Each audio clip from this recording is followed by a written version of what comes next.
J'espère et je vois que vous êtes dans la joie. Après une longue période d'absence à la chair, Dieu a fait grâce que nous puissions revenir. Et je loue le Seigneur parce qu'il nous a donné beaucoup de prédicateurs, ce qui me donne la possibilité aussi d'avoir des moments de repos long. C'est une grâce, n'est-ce pas? Et le passage de tous les serviteurs de Dieu, en tout cas, nous a bénis. Le pasteur Michel Kambala a été exceptionnel. Il nous a vraiment bénis par ses prédications. Que Dieu le bénisse. Donc maintenant là, on est rentré aux affaires pour parler pendant encore longtemps, peut-être selon la volonté suprême de Dieu. Nous allons essayer de nous entretenir sur certains points. Et quand je vais encore disparaître de la chaîne, il y a des prédicateurs qui sont là. Je salue les hommes de Dieu, que Dieu vous bénisse. Je vois le révérend Roma, que Dieu te bénisse. Ça va maintenant? Vraiment. Qu'il soit loué. C'est un militaire, comprenez. Comprenez. C'est bon. Oui, il est bon. Oui, je vois notre frère qui est diacre et ministre de Monédictou, qui est maintenant à Kinshasa avec sa famille. Officiellement, je vous salue et vous souhaite la bienvenue. Applaudissons le Seigneur pour la bienvenue.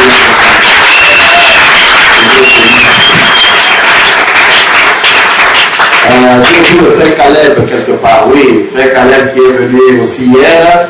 Mon frère, que Dieu vous bénisse, nous sommes contents. Comment vont le frère de notre côté? Que Dieu bénisse. Et que Dieu bénisse chacun de vous. Les administrateurs que je vois là, quand je vous vois, je suis en sécurité. C'est comme vous tout dit,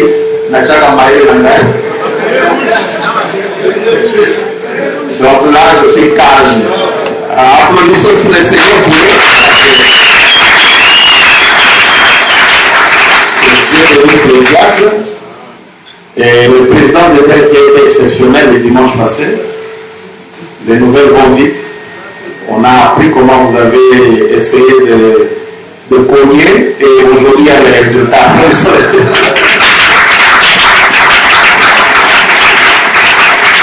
Que Dieu vous bénisse chacun de vous. Alors j'ai commencé un sujet, le conflit entre Dieu et Satan, c'est un thème. Le sujet c'est Gog, la bataille de Gog et Magog. Et le vendredi déjà nous avons introduit. Aujourd'hui, par la grâce du Seigneur, nous allons continuer ces sujets. C'est un enseignement. Essayez de pincer vos yeux pour ne pas dormir et d'être actif avec l'aide de Dieu. Je crois que ça ira, n'est-ce pas? Ça va aller. Comme j'ai trouvé ces cantiques, famille Branham, disons-le, tout va bien. Amen, amen. Amen. Alors là, nous allons nous tenir debout pour lire dans Isaïe 59, 19 à 20. On craindra le nom de l'Éternel depuis l'Occident et sa gloire depuis le soleil levant. Quand l'ennemi viendra comme un fleuve, l'Esprit de l'Éternel le mettra en fuite. Dans d'autres versions, dit l'Esprit de l'Éternel s'élèvera comme un étendard. Un Rédempteur viendra pour Sion, pour ceux de Jacob, qui se convertiront de leurs péchés, dit l'Éternel. Nous allons nous incliner un peu. Mets mon âme à feu, Seigneur. Mets mon âme à feu. Oh, l'amour est là. Mets mon âme à feu. Mets mon âme à feu. Seigneur, mets mon âme à feu. Oh, l'amour est là. Mets mon âme à feu.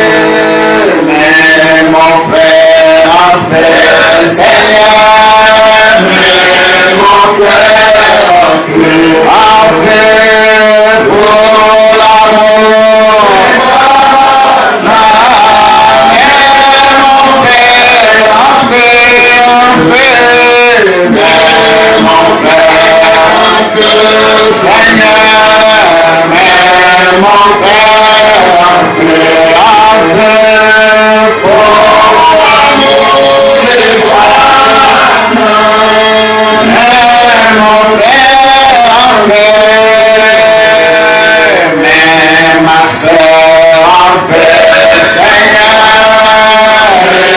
ma soeur en fait, pour l'amour de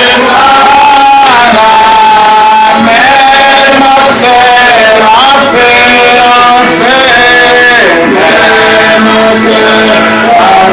fait, Seigneur, mais ma soeur en fait, pour l'amour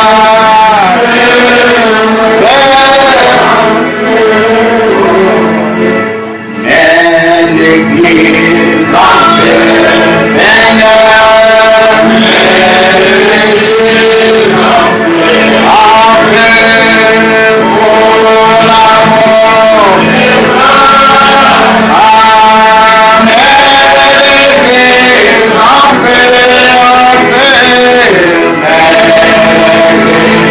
en fait,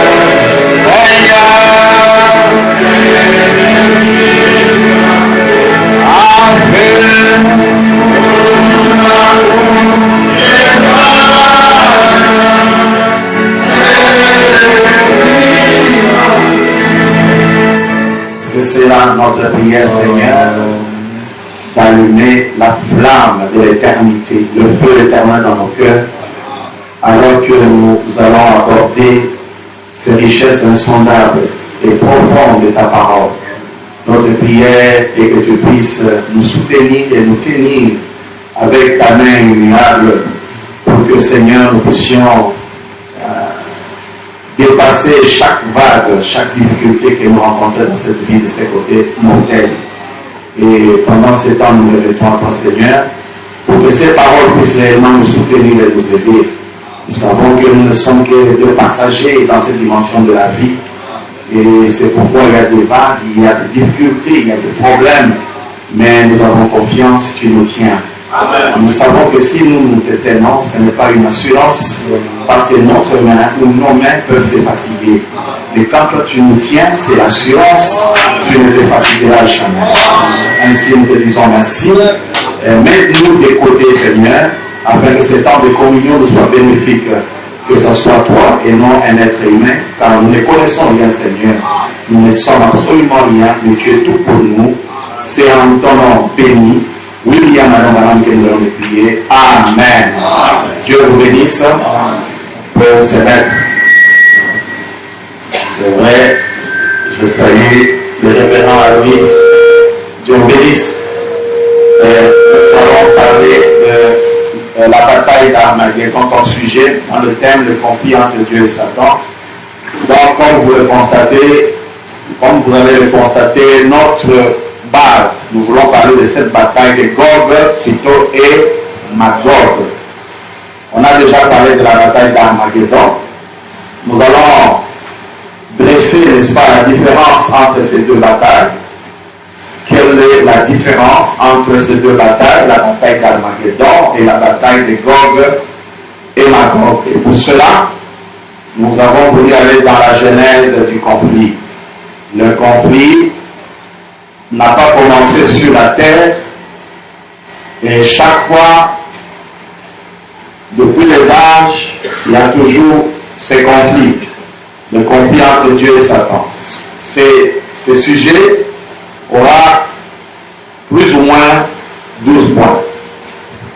Et ma prière est que nous puissions, non pas aller vite, n'est-ce pas, mais aller lentement, mais c'est le temps. Et prendre chaque point pour que nous puissions tous comprendre. C'est quoi la bataille de Gog et Magog? Et il y a 12 points principaux et des petits points que nous allons étudier ensemble. Le premier point, nous l'avons déjà abordé, nous irons vite pour le résumer, c'est la genèse de ces conflits. Nous avons voulu voir le conflit entre Dieu et Satan, comment a commencé, où. Et deuxième point, pourquoi? Pourquoi est-ce qu'il y a ce conflit? Pourquoi est-ce que Dieu et Satan doivent être en conflit? Nous avons d'abord commencé à parler de la création. Nous savons que l'être premier, d'où émane toute création, c'est le grand esprit, Elohim. Et Elohim, frère Abraham dit, il était toute la nature. Elohim était l'absence de tout au même moment. C'est-à-dire, quand tout n'existe pas, c'est Elohim. C'est pourquoi il y a le silence. L'absence de tout, c'est Elohim. Vous ne pouvez jamais essayer d'appréhender dans votre cerveau ce que c'est Elohim. Je bénis mon frère Élie, que Dieu te bénisse. Nous sommes contents de te voir. C'était le diable qui voulait te déranger. L'esprit, le grand esprit, Elohim, devait se condenser. Et il s'est condensé dans un corps qu'on appelle le logos, n'est-ce pas? Alors, quand il s'est condensé dans ce corps qu'on appelle le logos, c'est simple, c'est comme Elohim. Il s'est condensé dans un corps qu'on appelle le logos. Et du logos, il y a eu la création surnaturelle, c'était les anges. D'accord?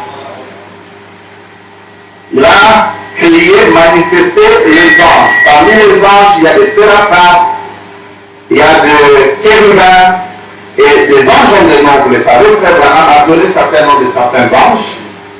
Et parmi ces anges, il y a des anges supérieurs qu'on appelle les archanges. D'accord? Et parmi les archanges, il y a deux anges qui sont particulièrement importants. Parmi les archanges, il y avait un qu'on appelait Michael et l'autre qu'on appelait Lucifer.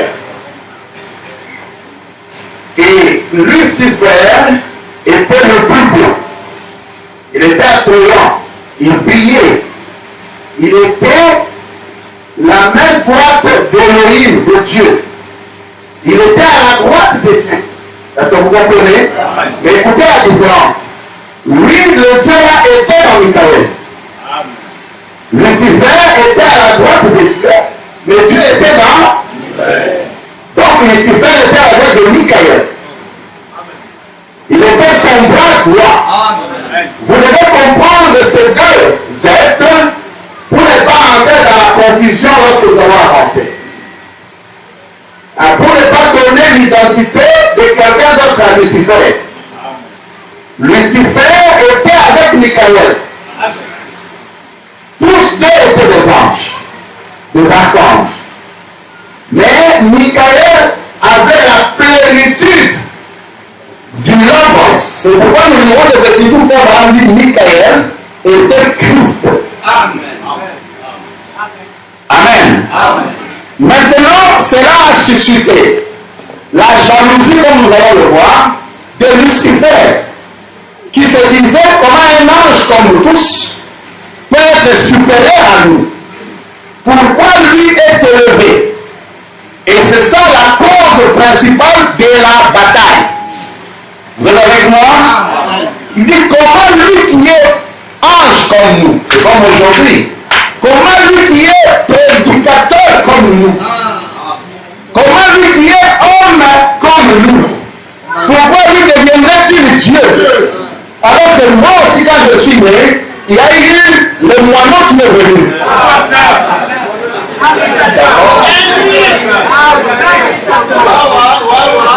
Il y a eu un moineau qui est venu. Personne n'a vu ce moineau. D'accord? Alors maintenant, pourquoi seulement lui?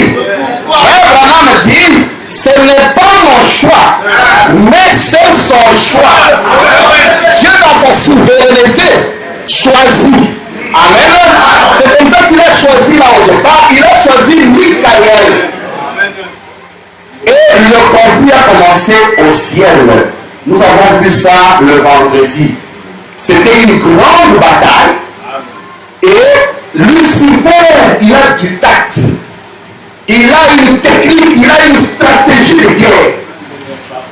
Qu'est-ce qu'il a fait? Comme il est éloquent, comme il sait parler, il s'est accaparé les 2/3 de tous les anges. La majorité des anges, c'est lui qui les a amenés. Donc aujourd'hui, si vous dites que nous sommes nombreux, d'ailleurs, c'est le signe aussi de Lucifer. Lucifer peut avoir beaucoup de gens. Et l'église qui est la plus grande, c'est l'église catholique.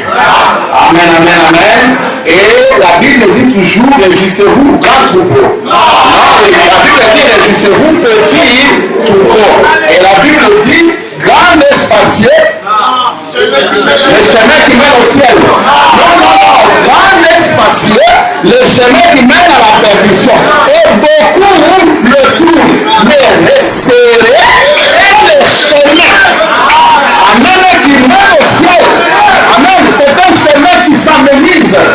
C'est la vérité. Nous n'avons pas besoin d'écouter de la population, de beaucoup de gens. Mais le frère de l'âme, lorsqu'il est venu avec le premier poule, il a ramassé le fêtin.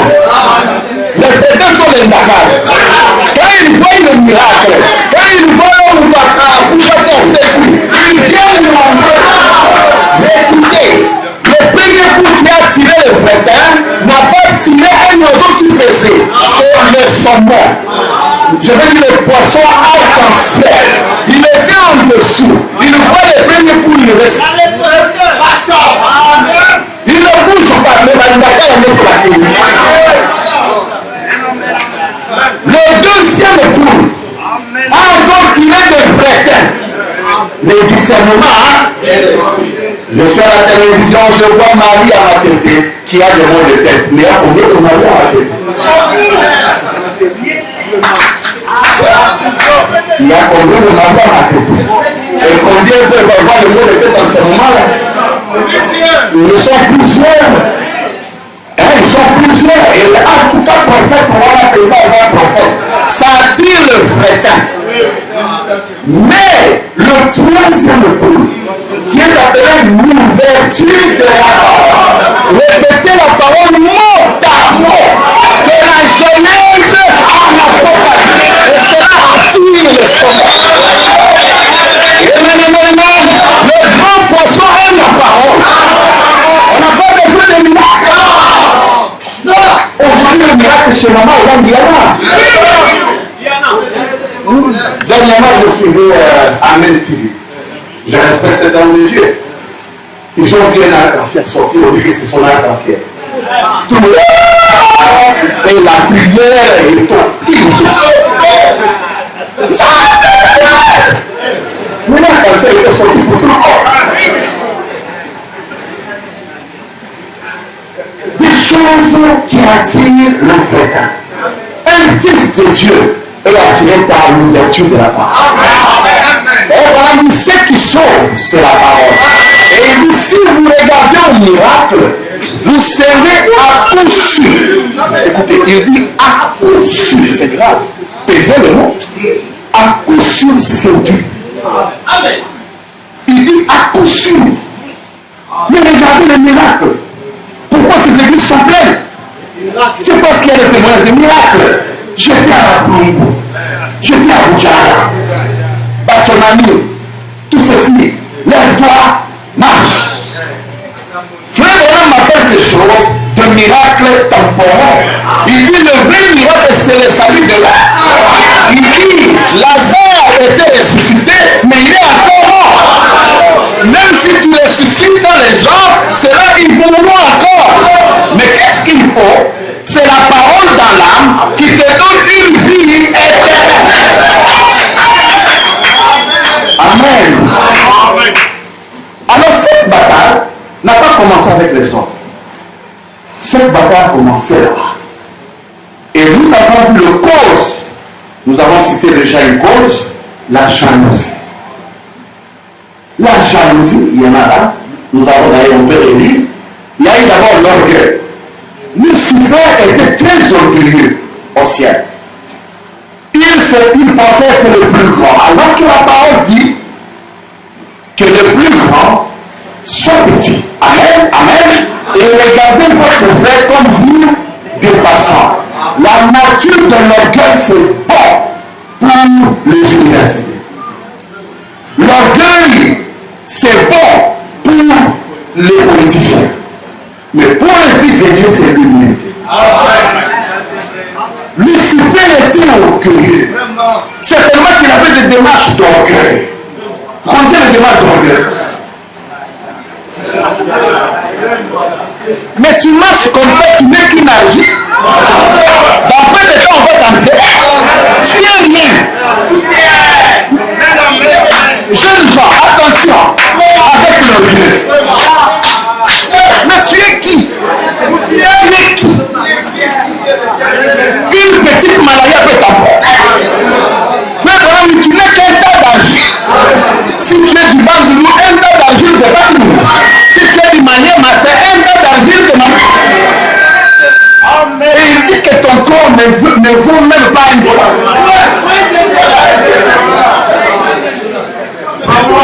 L'orgueil.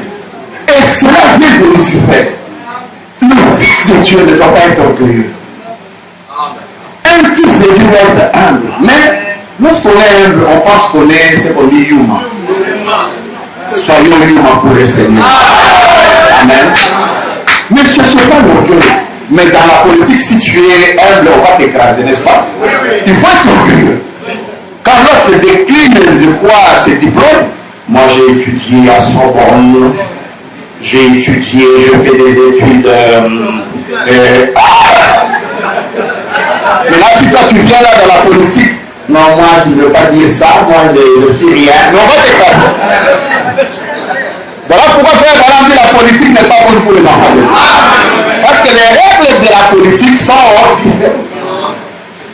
D'accord? L'orgueil. Il était orgueilleux. Il était orgueilleux plus que Michaël. Michaël avait la plénitude. Regardez aujourd'hui. Frère Branham qui crie les écureuils. Il n'a jamais tapé de poitrine. Jamais. Mais aujourd'hui, quelqu'un fait un coup miracle, il devient plus que Branham. Ngala Branham Tokokani. Tokokani wapi? Même physionomiquement, Tokokani. Lui avec la vente qu'il avait, n'a pas eu un bon vente. Toi, tu as eu un bon vente. Où est une citation?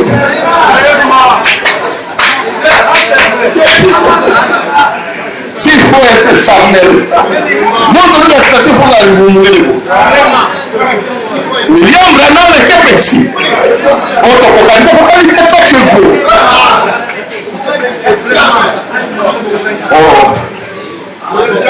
Tokokani. Même physiologiquement, Tokokani. C'est le message qu'il a donné l'argent. Le message t'a élevé. Aujourd'hui, tu commences à mettre ta photo ici et la photo de Bernard au même niveau. Et tu prends un dessin, tu mets ça au grand. Et ça, ce n'est pas une photo, c'est un dessin. Jésus n'a jamais eu de photo. Mais il y a eu la photo en ce temps. Et la photo de Jésus est là. Photo de dessin. Lui-même dit que c'était un dessin. Et il dit que ça n'a jamais ressemblé textuellement à Jésus. Mais par respect seulement, il a pris ça. Et vous prenez ça, vous mettez une gros pour mépriser William Branham, vous mettez une petite photo de la même dimension avec votre pasteur. N'est-ce pas ça l'orgueil? Mais alors, faites vos propres brochures. Faites vos brochures. Laissez les brochures de frère. Faites vos brochures avec des paragraphes. Parlez de Boulou et de Boucha. Laissez les brochures de frère.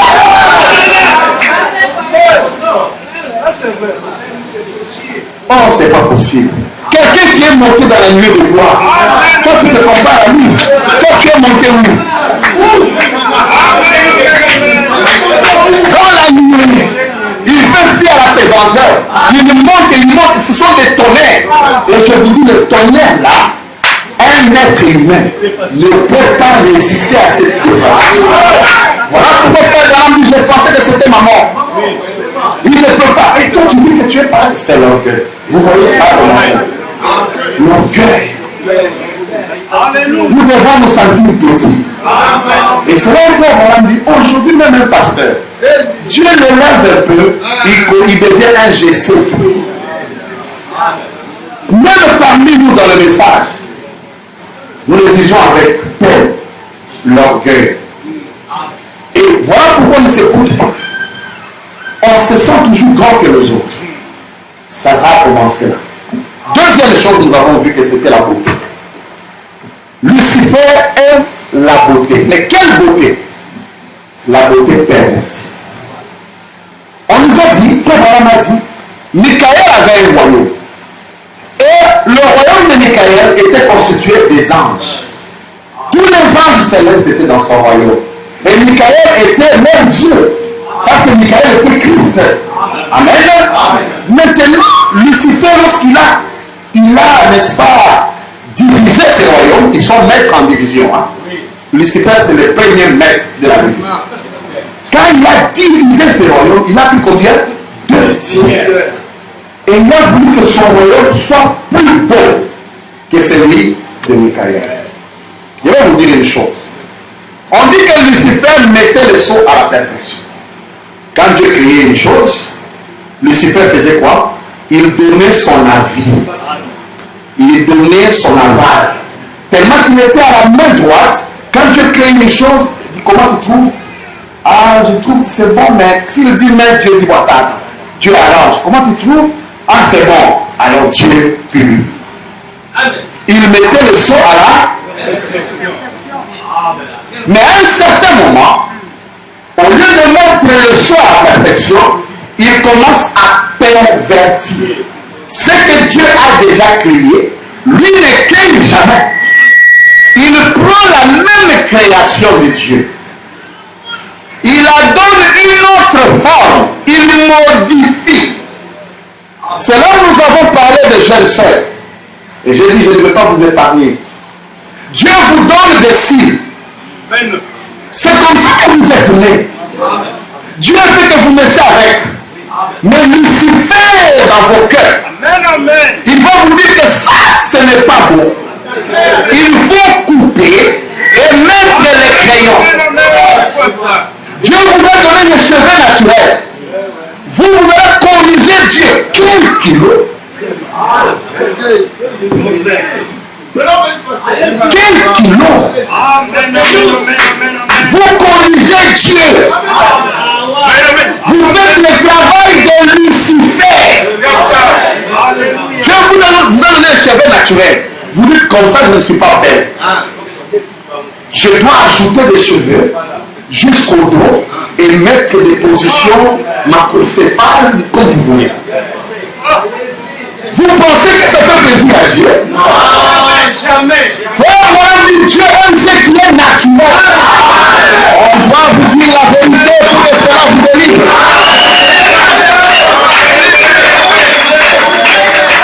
On ne croit pas à la beauté artificielle. Ça, c'est la beauté luciférienne.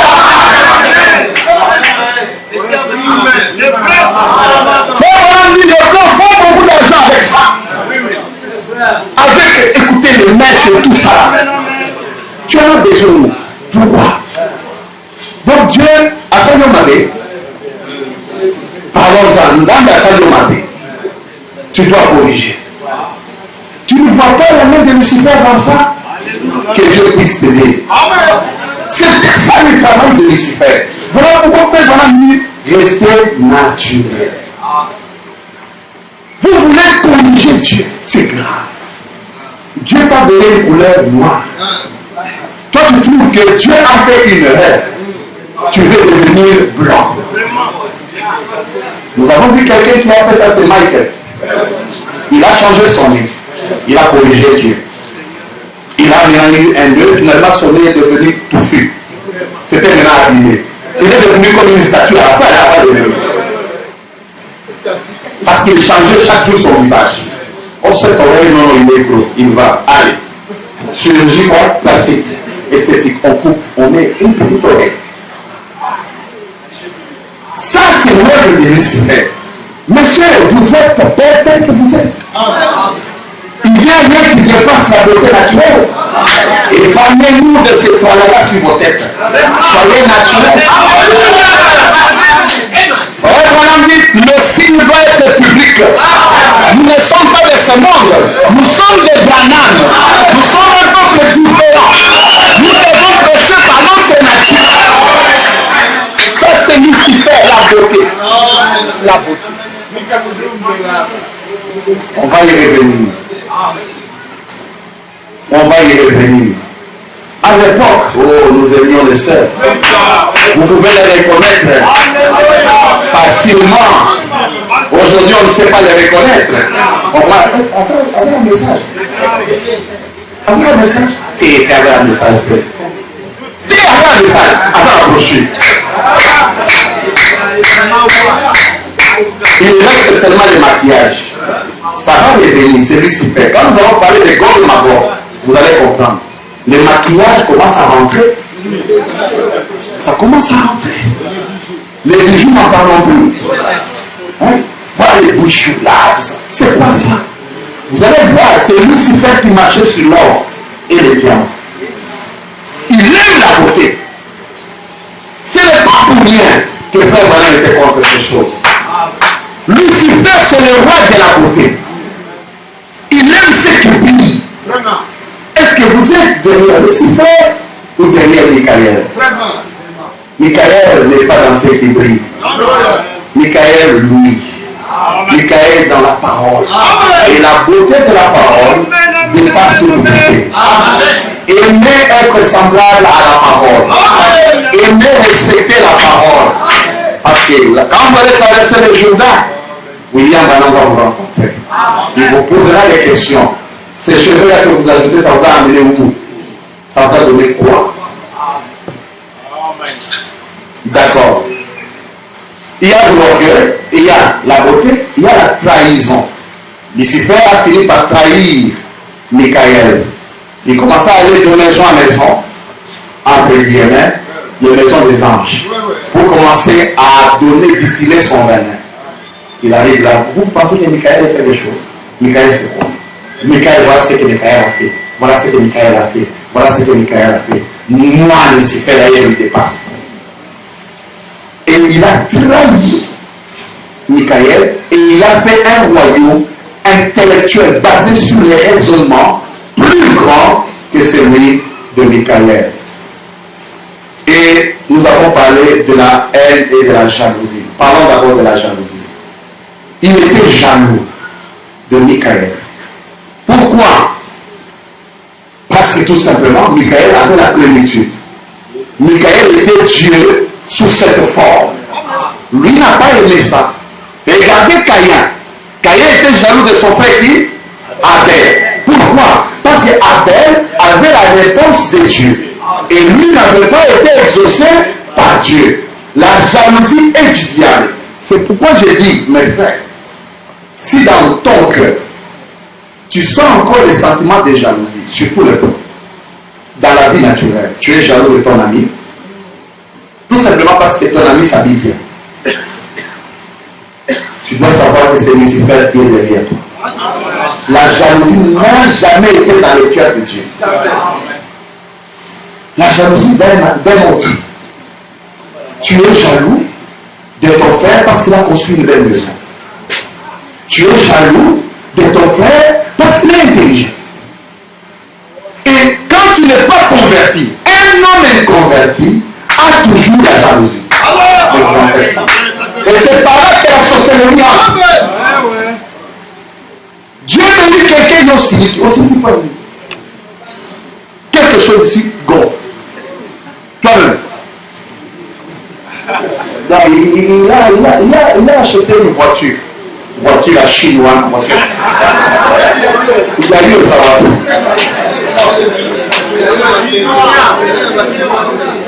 Il a eu le savoir. Et puis la jalousie, c'est camouflé. Un jaloux peut même venir. On s'en va qui? Mais dans son cœur, là, c'est le truc là. Et il pense qu'il dit, ouais, sorcière, ça c'est la sorcellerie. Si tu sens ça, rentre seulement à genoux. Ne cache pas ça. Dis Seigneur, pourquoi je sens? Parce que ça nous arrive des choses qui font en tant que enfants. Mets-toi à genoux, dis Seigneur, mais c'est quoi ça? Moi je suis Caïn. Pourquoi? Dieu va enlever ça. Si tu es sincère dans la prière, Dieu va enlever ça. Et tu vas maintenant apprécier l'autre normalement. La jalousie est du diable. La jalousie engendre la haine et la colère. Regardez le chercher le vendredi. des gens qui sont pauvres, ils sont très méchants. Tout simplement parce qu'il n'a pas d'argent. Il marche là déjà nerveux depuis le matin. Maintenant, une jeep passe. La vie comment? Mouyibi. Tu l'insultes Mouyibi. Il est en colère de tout homme qui est riche, en colère de tout celui qui a de l'argent, en colère. En fait, il est seulement en colère parce qu'il n'a pas d'argent. Il insulte tout le monde. Ce n'est pas un esprit de Dieu. Un homme de Dieu remercie Dieu pour l'autre. Et c'est comme ça que Dieu va aussi te bénir. Alors cette jalousie a commencé là. Et la jalousie engendre la haine. Tu vas haïr. Et la haine, la tuerie. Et Jésus a dit, quand tu hais déjà ton frère, tu l'as fait quoi? Ne cherchez pas le péché. Regardez, ce sont de base. Ça. Contrôlez-vous seulement à partir de ça. Avez-vous l'orgueil? Aimez-vous la beauté artificielle? Ça, c'est surtout pour le sein. Le objet. Aimez-vous ça? La trahison. Ça c'est pour le ministre, dans les églises. La trahison. Pour diviser. Une église qui est là, rien. Si je vais comme m'appeler rien. C'est vrai. La trahison. La haine. La jalousie. Un enfant de Dieu, né de Branham, ne peut pas avoir ce sentiment. Ne peut pas. Dans votre quartier, vous ne devez pas avoir ça. Ça n'est pas seulement sur le plan spirituel. Dans votre vie quotidienne, observe-toi, étudie-toi. Regarde, quand ton ami réussit, qu'est-ce que tu penses? Quand l'autre reçoit, qu'est-ce que toi tu penses? Qu'est-ce que tu aimes? Et tu vas aller prier vraiment bénis-moi. Alors que dans ton cœur, tu es conscient. Vous savez, on va vaincre le mal lorsqu'on les reconnaît. Tant que tu ne peux pas reconnaître ce sentiment, il va rester. Il faut le reconnaître et venir à ses pieds. Et dire, Seigneur, aide-moi et délivre-moi. Pourquoi je suis comme ça? Qu'est-ce qui se passe avec moi? Pourquoi? Mais quand il réussit, glorifions Dieu. Louons Dieu. Amen. Amen. Nous avons vu ça le vendredi. Je vous épargne les écritures qu'on avait lues dans le passé. C'était ça. Premier point, l'origine ou la genèse du conflit. Deuxième point, c'était quoi? Le pourquoi ou la cause de ce conflit. C'était ces choses, c'était Lucifer. Bref, la cause de ce conflit, c'était Lucifer. Et c'est pourquoi, Frère Madame dit, chaque jour, chaque fois, quand il y a les enfants de Lucifer et les enfants de Michael qui se rencontrent, il y a toujours conflit. Nous lisons dans le sceau de l'Antichrist, prêché à Los Angeles, le vendredi 11 mars 55, paragraphe 17. Si vous remarquez, juste quand Jésus est venu sur la scène, Judas est venu sur la scène. L'Antichrist, celui qui était contre Christ. J'aimerais donc que vous fassiez attention aux natures de ces esprits. Judas, lui, était un homme religieux, il n'était pas un incroyant. Mais nous savons tous qu'il était l'Antéchrist. Il travaillait le plus près de Christ. Il était son bras droit. Ah, Judas aussi était le bras droit de qui? De Christ. Et Jésus représentait maintenant qui dans ces cas-là? Lucifer ou Michael? Jésus représentait qui? Et Judas représentait qui? Lucifer. Parce que nous allons suivre ces conflits depuis le ciel jusqu'à notre temps. Et je vous dis déjà, ces lignées ne se rencontrent jamais. Ces deux lignées de Michael et Lucifer ne peuvent jamais se rencontrer ou se croiser. Amen. Amen. Il dit, savez-vous qu'au ciel, au commencement, le diable était le bras droit de Dieu, que Lucifer, le fils de l'aurore, avait reçu la puissance, et la raison pour laquelle il a amené le péché sur la terre, c'est qu'il pouvait prendre quelque chose que Dieu avait créé et le pervertir en quelque chose de faux. C'est ce qui, au commencement, a provoqué tous ses ennuis. Alors Dieu, bien avant la fondation du monde, que le monde ne soit posé, quand il vit ce que Satan avait fait, dans son orgueil, il s'en alla vers le nord. Je vais écrire ça. Parce que vous allez comprendre que Gog et Magog, c'est le nord.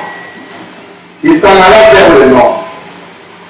Lucifer, déjà là, il s'en alla où? Vers le nord. Écoutez. Dans son orgueil, il s'en alla vers le nord et établit un royaume. Et il combattit contre Michael et ses anges. Comprenez-vous cela? C'est Lucifer qui était le bras droit de Dieu, s'il vous plaît. Et Dieu était caché en qui? En Michael. D'accord? Parce qu'il y a une doctrine qui dit, le Lucifer qui était le bras droit de Dieu, Jésus quand il est allé à la droite de qui? Du Père. Alors Lucifer là, ça serait Jésus qui est à la droite du Père. D'accord? On va y revenir lorsque nous allons parler de Gog et c'est ça là où nous allons atterrir. Il était le bras droit de Dieu. Le fils de l'aurore. C'est tout qu'on l'appelle encore fils. D'abord, Dieu lui avait accordé presque d'être convié avec lui. C'est ce que j'ai dit, quand Dieu criait, il donnait à Lucifer qui donne son appréciation. D'accord? Il était convié avec lui. Il était convié. Il était partiellement égal. À la seule différence que Satan ne pouvait pas créer. D'accord? On dit aussi Jésus n'a jamais. Vous voyez? Alors un filou, Lucifer peut entrer là, n'est-ce pas? Dieu est le seul créateur. Mais Satan a pris quelque chose que Dieu a créé et l'a perverti. Il l'a pas multiplié, il l'a perverti en quelque chose d'autre qui est faux. Et maintenant, remarquez, quand Caïn et Abel, une très belle image de cela. Caïn et Abel étaient les reflets de Lucifer et Michael. N'était rien d'autre, écoutez, Caïn et Abel n'était rien d'autre que la préfiguration de Judas et Jésus. Amen.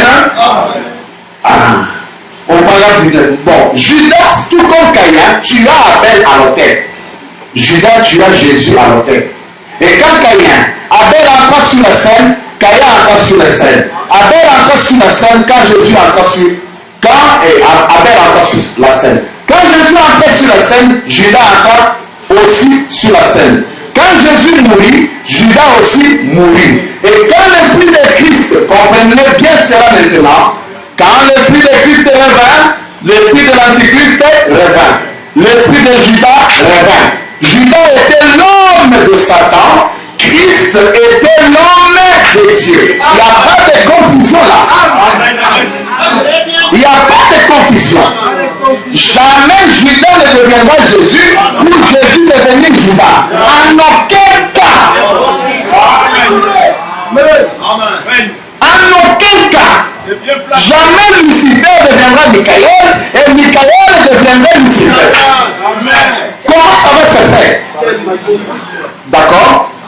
Écoutez, Christ, donc Jésus, était Dieu incarné. Judas était le diable incarné. Amen. Et c'est ça le conflit. Et comme nous l'avons dit, la raison de notre minorisation, pourquoi nous sommes peu? Lisons la question-réponse. Du dimanche 3 janvier 54, 116. Bien, vous connaissez dans l'Apocalypse, au chapitre 11, ou plutôt 7, non, excusez-moi, le chapitre 12 de l'Apocalypse, la femme debout dans le soleil, les dragons rouges mis sa queue autour de 2 tiers des étoiles du ciel et le précipita sur la terre, le 2 tiers. Nous découvrons que Satan au commencement avait établi un royaume dans le pays du septentrion, avec l'intention d'en faire un plus beau que celui de Michael. Et un jour, il a déclaré la guerre dans le ciel. Et il a entraîné le 2/3 des êtres angéliques avec lui. Frère Branham dit, est-ce vrai? Amen. Il dit, c'est la raison pour laquelle nous sommes qu'une minorité. Amen. Amen. C'est la raison pour laquelle nous ne sommes qu'une minorité. Depuis le ciel, la majorité était déjà du côté de Lucifer. Amen.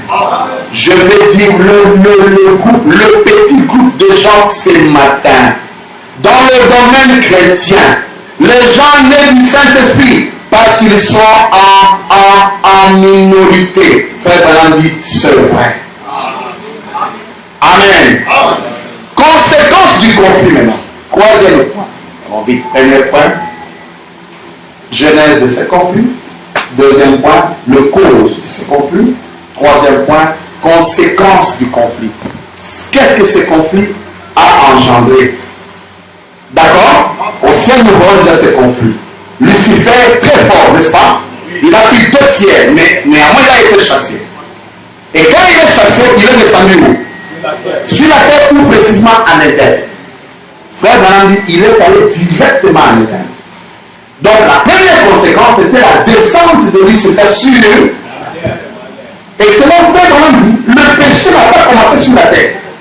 Le péché a commencé au ciel. La rébellion a commencé au ciel. La trahison a commencé au ciel. Maintenant écoutez, ces anges-là qui sont descendus, frère Branham dit, sont des hommes. Ce sont des êtres humains.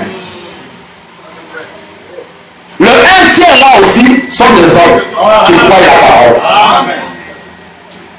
Et cette bataille s'est transposée sur la terre. Lisons frère Branham. Première conséquence, c'est la descente de Lucifer sur la terre. Nous lisons ça dans question-réponse du 28 juin 59 au soir. Paragraphe 85. Maintenant, observez comment le mal contrôle le monde aujourd'hui. Pendant que nous lisons Ézéchiel 28-12, fils de l'homme, prononce une tempête sur le roi de Tyr. Tu lui diras, ainsi parle le Seigneur l'Éternel. Frère Branham dit maintenant suivez. Il s'adresse à l'esprit qui est dans le roi de Tyr. Voyez? Ainsi parle le Seigneur l'Éternel. Tu mettais le sol au soleil. Tu étais plein de sagesse, parfait en beauté.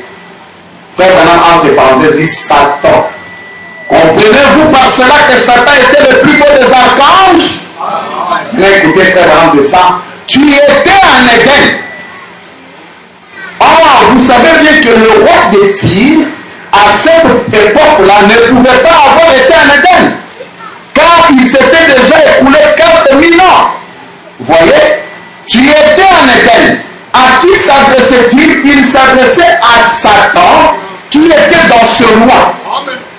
Alléluia. Frère, je me sens religieux.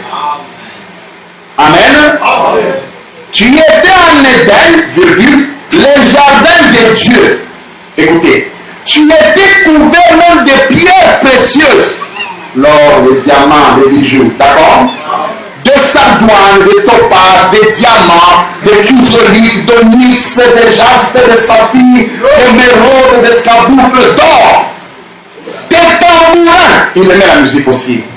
De flûtes étaient à ton service, préparés pour le jour où tu fus créé.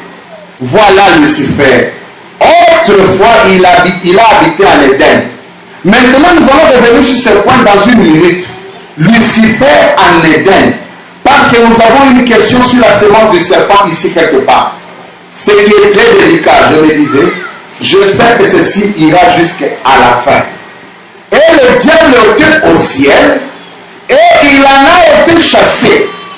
Et le dessein même qu'il essayait d'accomplir au ciel, écoutez, il est descendu juste ici sur terre et a fait de son mieux pour accomplir le dessein qu'il poursuivait. Où ça? Maintenant sur. Il va vers le roi, écoutez, et le chef, et s'il arrive à les avoir, virgule, il descend alors vers l'église. En descendant du ciel, il vient en Éden, il va vers le roi de la terre, il prend la politique. D'accord? Il prend les hommes politiques et quand il termine, il va maintenant où? Dans l'église. Regardez comment il est épuisé. Il est dans la politique, il laisse la politique, il vient dans l'église, il commence même à inaugurer les églises, à couper les ribans d'inauguration. Il commence à venir même faire la propagande dans les églises. À la chair, on fait passer quelqu'un pour venir faire la propagande. Votez-moi. Et à l'église, les gens de polo. Votez quelqu'un. Lucifer est très rusé. Frère Abraham dit, ne jouez pas avec Lucifer. Ne vous amusez pas. Vous allez voir comment il est rusé. Dans ses tactiques. Même dans la maison, dans la maison où nous habitons. Lucifer est très rusé. Vous êtes avec moi? Dans le quartier, Lucifer est très rusé. D'accord. On doit le dénicher là où il est. Dans la bataille des Gog et Magog. Écoutez, il dit, s'il arrive à les avoir qui le roi, le grand de ce monde, il descend alors droit vers l'église et fait quoi? Et se saisit des gens, ou plutôt du prédicateur. Ah, il rentre dans les églises, premier objectif, il cherche le pasteur ou le prédicateur. Il se saisit de lui. Qu'est-ce qui vient? La force totale. À la chair. Dernièrement, j'ai regardé à l'internet, il y a un pasteur qui est pas en Afrique du Sud qui, selon moi, hypnotise les gens. Il dit aux gens d'aller manger, brouter l'herbe comme des chèvres. Et les gens vont comme des zombies et ils mangent les herbes. J'ai déjà ces films-là. Le jour où on aura des projecteurs, je veux projeter beaucoup de films ici. Mais un pasteur, aujourd'hui, le magicien, écoutez-moi bien, sont à la chair. Aujourd'hui, le féticheur sont à la chair. Les gens les églises ont beaucoup d'argent. Si j'ai une église, je ne mourrai pas de faim. Ils se font de coups d'état dans les églises avec le fétiche. Ils s'empoisonnent avec le fétiche.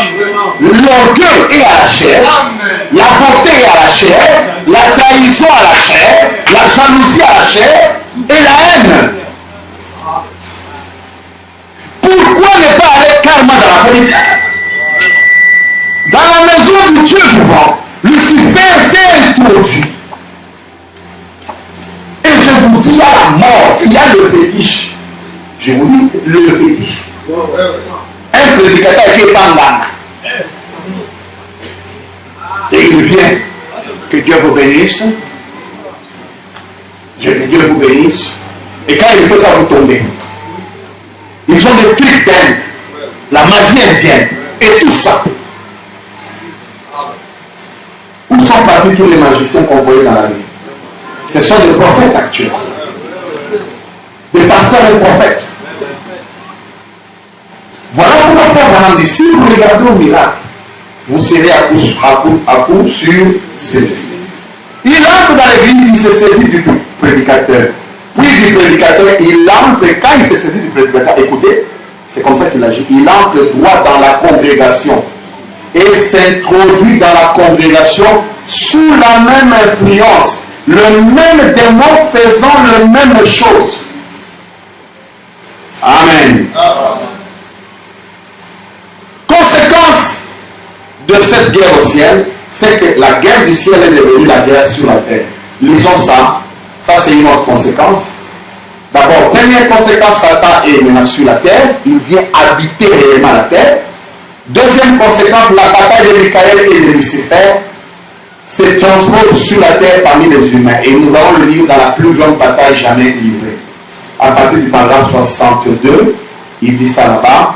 Cette grande bataille, la première qui a jamais été livrée, a commencé dans le ciel. Et quand Michael et ses anges ont livré bataille à Lucifer et ses anges, elle a d'abord commencé, la première bataille a eu lieu dans le ciel. Donc, le péché n'a pas eu son origine sur terre, Il a eu son origine dans le ciel. Ensuite, il a été précipité du ciel, chassé du ciel, pour venir sur la terre, et il s'est jeté sur les êtres humains. Écoutez. Alors la bataille qui en avait été une d'ange est devenue une bataille d'êtres humains. Voilà. Ça, c'est une deuxième conséquence. Cette bataille, là, nous parle le conflit entre Dieu et Satan. Aujourd'hui, ne regardez plus les anges. Regardez qui? Voilà. Vous êtes avec moi? Très bien. Vous voyez comment nous sommes venus? La bataille aujourd'hui de Satan et de Dieu, ne regardez pas les témoins. Regardez seulement les... Ça se passe au niveau humain. C'est pourquoi frère Branham dit, jamais un prédestiné ne peut détester un autre prédestiné. Comment tu peux avoir la haine d'un frère? La bataille des anges est devenue la bataille des hommes. Donc aujourd'hui, lorsque nous surveillons Satan, nous regardons aux hommes. Oui, oui. Quand Pierre est venu dire à Jésus, je ne veux pas que tu ailles à la croix, Jésus a dit, arrière de moi, Satan. Mais qui avait dit ça? C'est Pierre. Donc derrière la pensée de Pierre, Satan était caché. Cette bataille aujourd'hui s'est incarnée dans les êtres. Partout où nous passons, à chaque seconde, à chaque moment, nous sommes en bataille. Et nous ne devons pas être distraits à cela. Et Lucifer est descendu habiter sur la terre. Il a fait son action en premier. C'est lui qui a séduit. Amen. Écoutez, Lucifer en descendant, comme conséquence encore, il a pris tout ça. Il a mis ça dans les hommes. Puisque c'est la bataille qui est devenue la bataille des hommes, alors toute sa nature est entrée dans les leçons de Dieu. Paragraphe prêché le 16 février 61, paragraphe 21.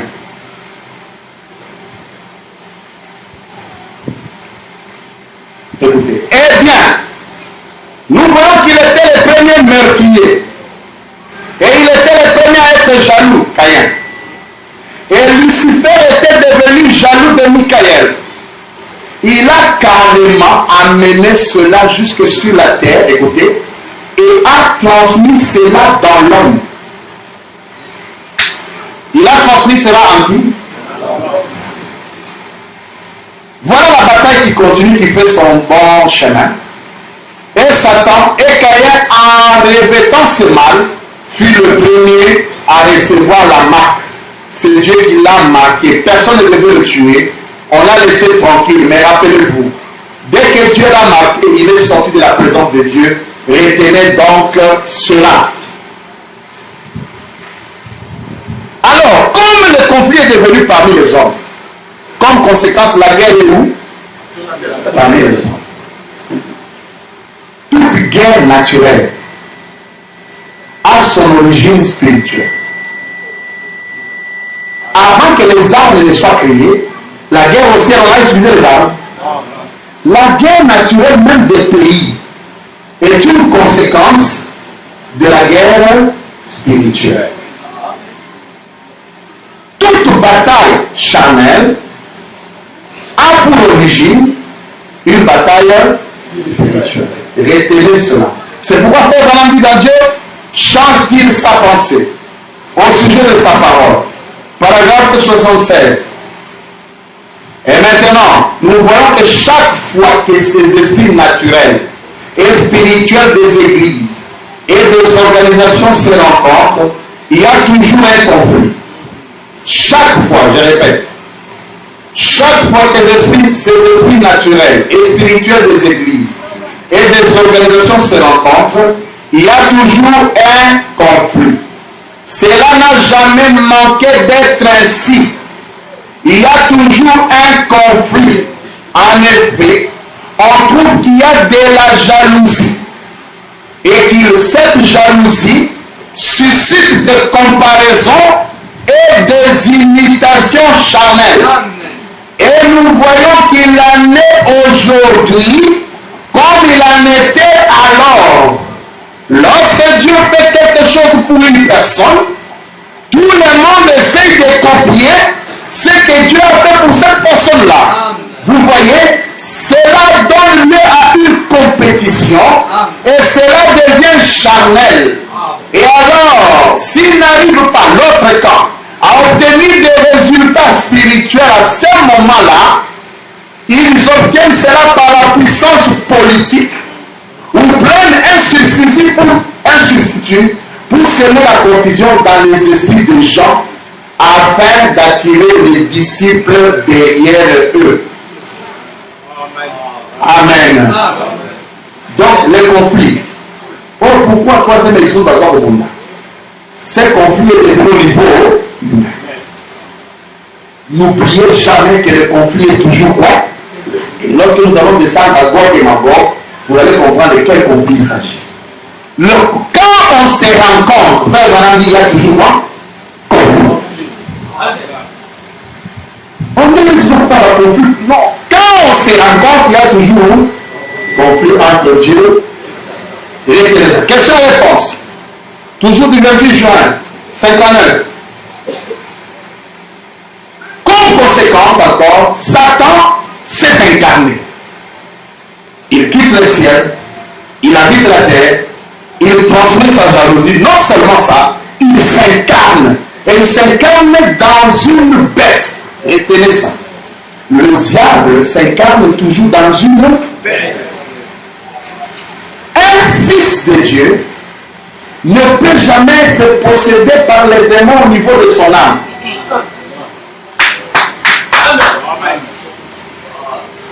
L'homme a trois parties. D'accord? L'homme est corps, esprit et âme. Voilà montre que l'âme ici est prédestinée. C'est ce qui est prédestiné. Un fils de Dieu peut être possédé au niveau de son corps. Ce sont les maladies naturelles. La maladie est événement, n'est-ce pas? Un fils de Dieu peut être possédé au niveau de son esprit. Et frère Branham s'appelle une folie, une coma. Mais c'est un fils de Dieu. Là, dans son âme, il a la sémence. Il n'y a que Dieu qui sait réserver la place de l'âme. Amen. Mais une sémence démoniaque, c'est un animal. C'est une bête. Et le diable ne peut entrer que dans une bête. Et vous allez comprendre pourquoi on parle de la bête qui sort en Apocalypse 13. On appelle qui là? Le diable ne peut que dans la bête. Et en Éden, son bête était en train de serpent. D'accord? Donc, quand le diable est descendu, il est entré comme la bête là-bas d'âme. D'accord? Il est entré là au milieu et il dirige le serpent. Il dit là, Satan, écoutez, a été littéralement chassé du ciel par Michael, l'archange de Dieu. Littéralement. Quand vous trompez pas, Satan est un être aussi là. Satan n'est pas une pensée. Comme tu peux voir Dieu, tu peux voir Satan aussi. Dieu n'est pas une pensée, Dieu est une personne. C'est un être. Amen. Et nous le connaissons aujourd'hui. Quand le septième soleil est brisé, nous connaissons son être, sa nature, comment il vit. Et cet être, c'est William alors, voilà. Dieu est un être. Satan aussi est un être. C'est pourquoi il dit Satan a été littéralement chassé du ciel par Michael, l'archange de Dieu. Et il a été précipité sur la terre. Et il est venu sur la terre. Il est entré dans le serpent. Sur la terre, il y avait Adam. Et en Adam qui était entré là, Dieu, Michael. Amen. Et dans le serpent, c'est qui? Lucifer. Vous avez encore là Lucifer et Michael. On va faire maintenant une ligne. Parce qu'on va maintenant le suivre jusqu'à notre temps. Qu'on nous efface ici.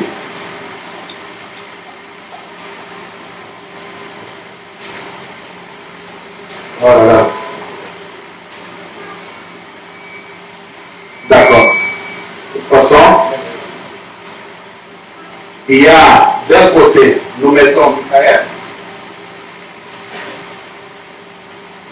En transinerie, de l'autre côté, nous mettons qui? Lucifer. D'accord. Quand Lucifer est chassé et descendu à l'Éden, il est entré dans qui? Dans le serpent.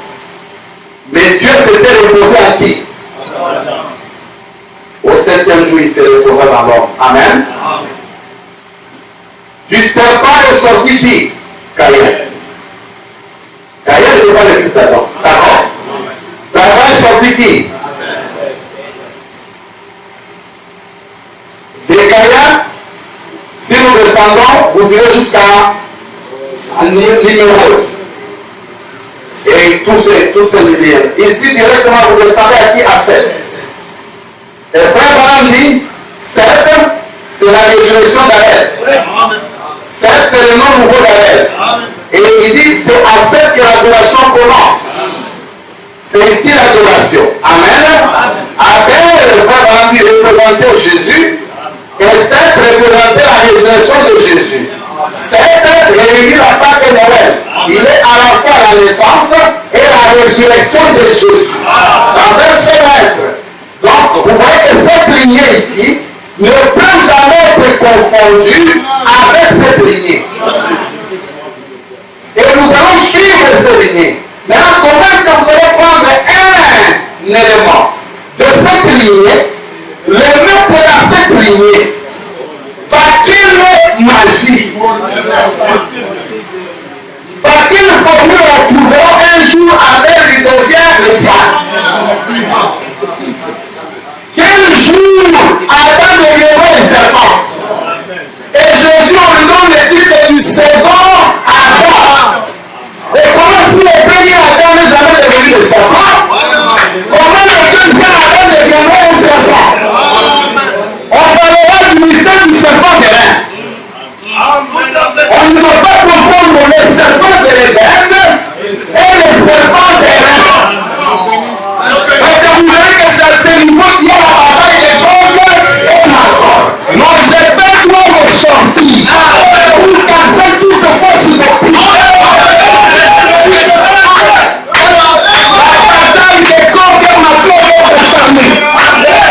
Amen, amen, amen. Nous ne devons pas nous taire.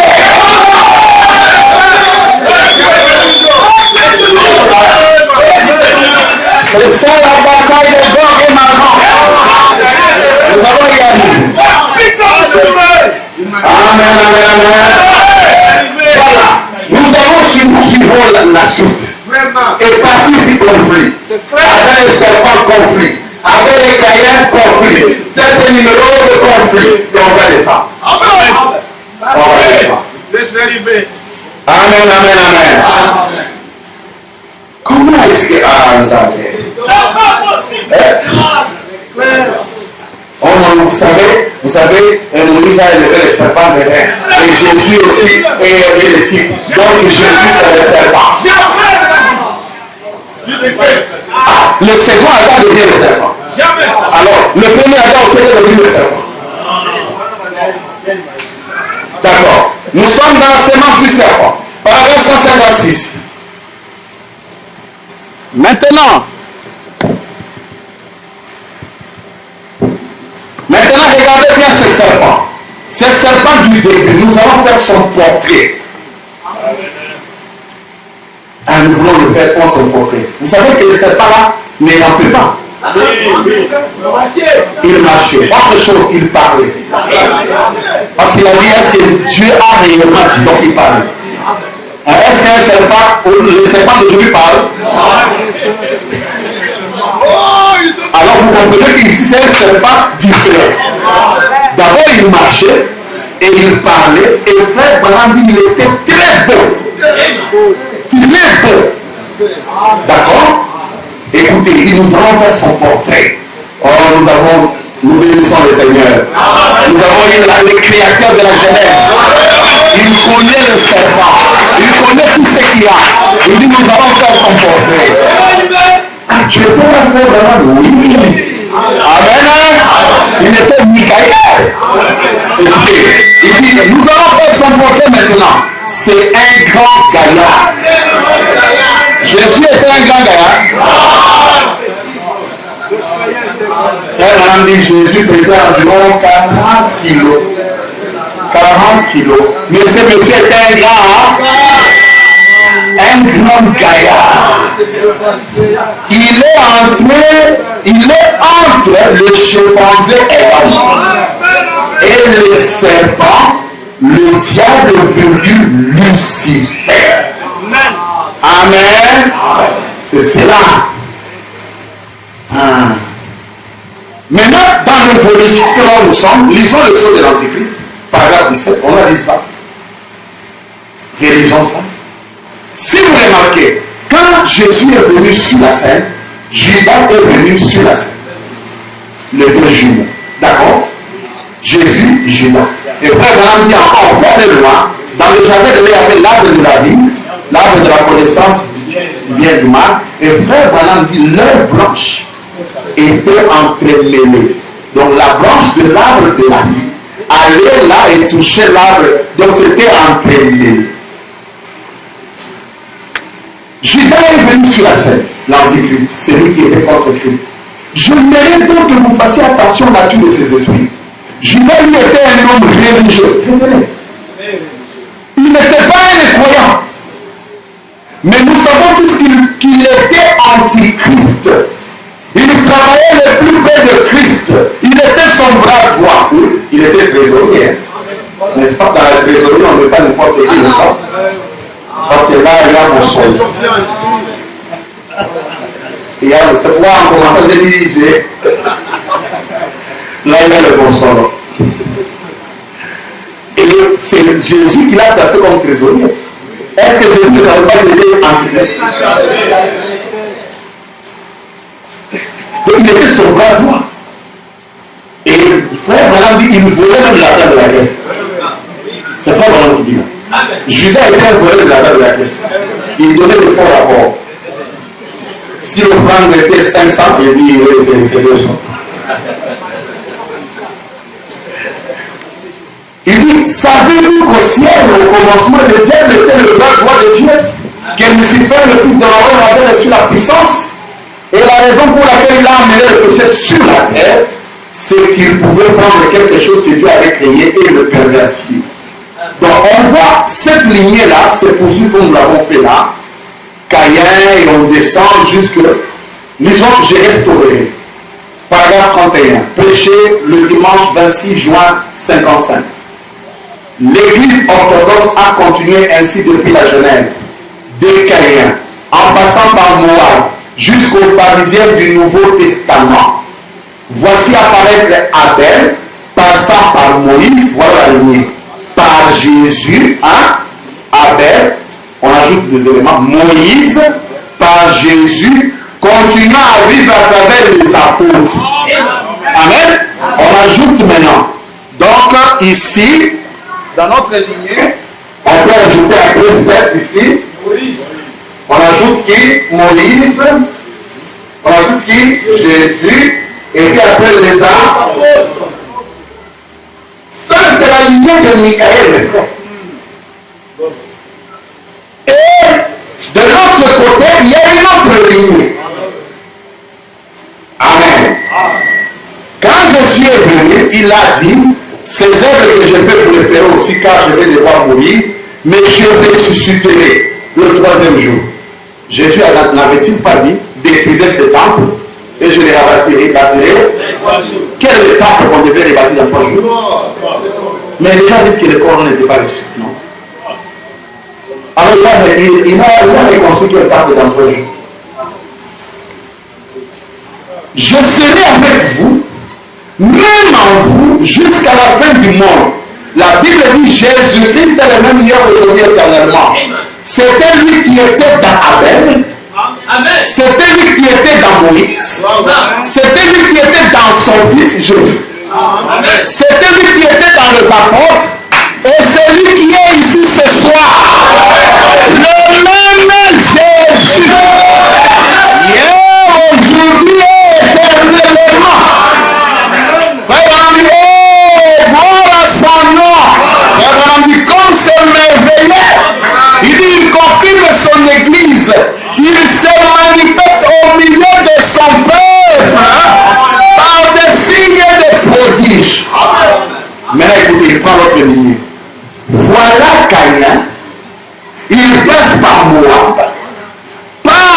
pharisiens, on peut continuer sur la ligne des Caïens. D'accord? Caïn, Moab, il a sauté Judas, le pharisien. D'accord? Et on va découvrir sa lignée dans cette église que vraiment le Dieu il change. Hein? Parmi cette église que vraiment le Dieu, on va découvrir la classe. La classe du serpent sur le. Je vous dis, c'est la vérité. C'est pourquoi je parle de la bataille des Gog et Magog. Armageddon, en fait, n'était pas la dernière bataille. Après Armageddon, il y a la bataille qu'on appelle Gog et Magog. Il dit, voilà Caïn, il passe par Moab, par les pharisiens, écoutez, et il est ici aujourd'hui, sous forme d'une religion. Observez ces grands saints, Paul jetait un regard sur Zurich à la fin du monde. Et c'est ça le conflit, mes frères. Avant d'arriver réellement d'accord que Magog, c'est ça le conflit.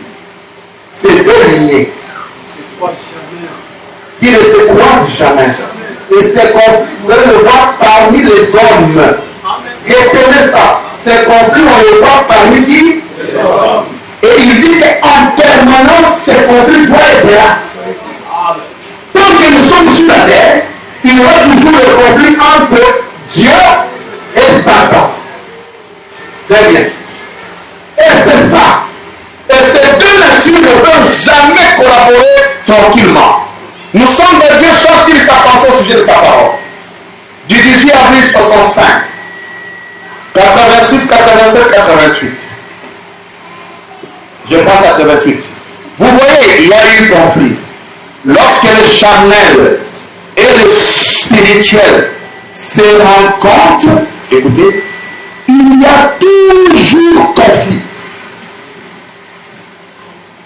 Toujours. Est-ce que dans les églises, il y a 300 de croyants? Donc, il y aura toujours des conflits.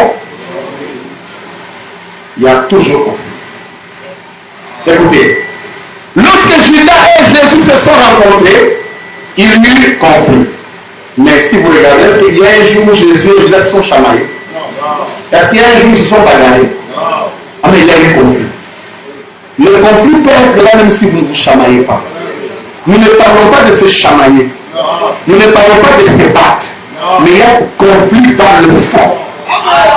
Dans nos âmes. Il y a une opposition permanente. Amen. Amen. Une opposition. Oh, Branham n'est pas Dieu. C'est sa position dans son âme. Mais dans notre âme, Branham est Dieu. C'est un conflit permanent. Mais on va se saluer. Que Dieu te bénisse. On va manger ensemble. Mais dans la frère Branham dit, sachez qu'il y a toujours. Et ce conflit peut dégénérer sur le plan charnel. Ne l'oubliez jamais. Cela peut dégénérer. Il dit, Judas et Jésus se sont rencontrés, il y a eu conflit. L'un était le fils de Dieu, l'autre le fils de Satan. Tout comme avec Caïn et Abel, il y a eu conflit lorsqu'ils se sont rencontrés. L'un d'eux était le trésorier de l'église et l'autre était le pasteur. Jésus était le pasteur et Judas était le trésorier. D'accord? Et l'autre était le pasteur. Et comme maintenant nous en arrivons de nouveau à la même chose aujourd'hui. La dénomination charnelle face à l'épouse spirituelle de Christ. L'épouse spirituelle de Christ est tellement différente des organisations. Dites Amen. Mes sœurs. L'épouse spirituelle de Christ est différente de dénomination.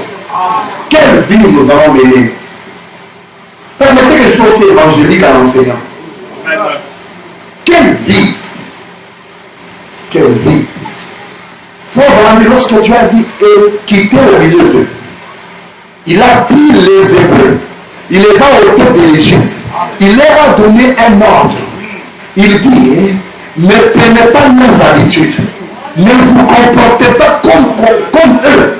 Vous êtes un peuple différent. Pourquoi vous voulez vous habiller comme les sœurs du monde? Pourquoi vous ne voulez pas apparaître comme elles? Pourquoi? Vous êtes le fils de Abraham. Vraiment? Non, il a dit que nous pouvons m'ajouter les cheveux. Ça, c'est l'exception. Ne faites pas de la règle, de l'exception des règles. La règle, c'est soyez naturel. L'exception devient la règle. Tout le monde regarde dans la suite qui me pousse.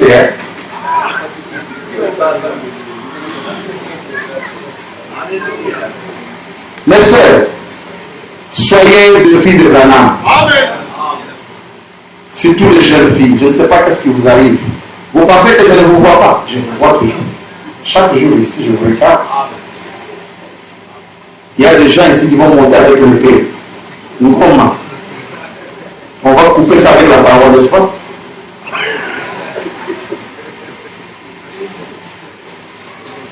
Il y a des soldats ici, nos enfants.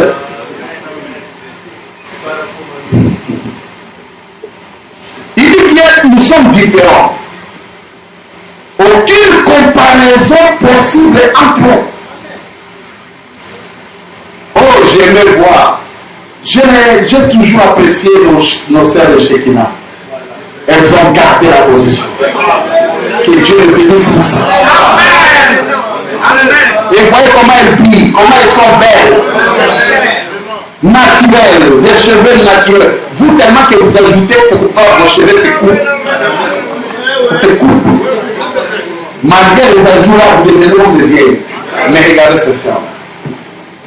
Cheveux naturels. Voilà, nous aimons ça. Oh, voilà, même ça. Écoutez, Dieu chantit sa pensée au sujet de sa parole. Mardi 27 avril 65, au soir, paragraphe 20. Nous voyons que la jalousie s'est introduite entre les bergers d'Abraham et ceux de l'autre. Ils ont dû se séparer. Nous voyons qu'il y a eu aussi conflit entre Moïse et Corée. Il y a eu conflit entre Jésus et Judas. Et comme ça, ça a toujours été le cas. Écoutez, c'est la même chose aujourd'hui. Il y a un conflit entre l'église naturelle et l'église spirituelle. Quand les deux se rencontrent, toujours conflit. Alors comprenez d'abord ça. Et quand vous allez dans les conventions, quand vous êtes quelque part, comprenez que la bouche de l'Éternel a parlé. Il y a toujours quoi? Il y a ma confité. Je ne dis pas que le conflit là, tu arrives là, tu commences à regarder celui de quoi, tu lui donnes un coup. Non. C'est ta position. Amen. Amen. C'est cela. Maintenant, s'il y a conflit, il y a bataille, n'est-ce pas? Et s'il y a bataille, il y a les armes utilisées. Dieu, dans le camp de Michael, il y a les armes. 5e point, les armes utilisées dans cette bataille. Premier point, c'était quoi? La genèse du conflit. L'origine. 2e point, le cause. 3e point. 4e point, l'évolution. Et 5e point, les armes. Les armes. Dans ce conflit entre Dieu et Satan, quelles sont les armes utilisées? On va dans le cas de Michael. Il a une arme. Nous lisons dans le conflit entre Dieu et Satan, prêché le 31 mai 62, paragraphe 60. Mais Dieu, dès le commencement, il a donné à ses enfants l'arme atomique. Retenez ça. Parce qu'il est le Dieu infini. Alors, en voyant qu'il y aurait un conflit et qu'il y aurait une bataille, Dieu a équipé ses enfants avec le munition qu'il fallait. Il les a pourvus de tout ce qu'il leur fallait pour leur permettre de parcourir tous les chemins. Amen. Dès l'Éden jusqu'à l'enlèvement. Écoutez, la parole. Amen. Frère dit la parole. Il dit, voilà ce qui vainc Satan. 2 points. La parole, c'est ce qui le vaincra, écoutez, n'importe où, en tout lieu. Je vous dis, moi des fois, les situations que je connais, je prononce la parole. Prononcez seulement la parole. Je vous dis, prenez donc une déclaration du prophète devant la situation. Dites, frère Branham m'a dit. C'est une bombe atomique. Des fois, vous allez loin. La parole, c'est l'arme. Il est assuré de la prière. Il a dit la prière. La prière est bonne. Mais il a dit quoi? Écoutez ce qu'il dira. La parole, c'est ce qui les vaincra. N'importe où. En tout lieu.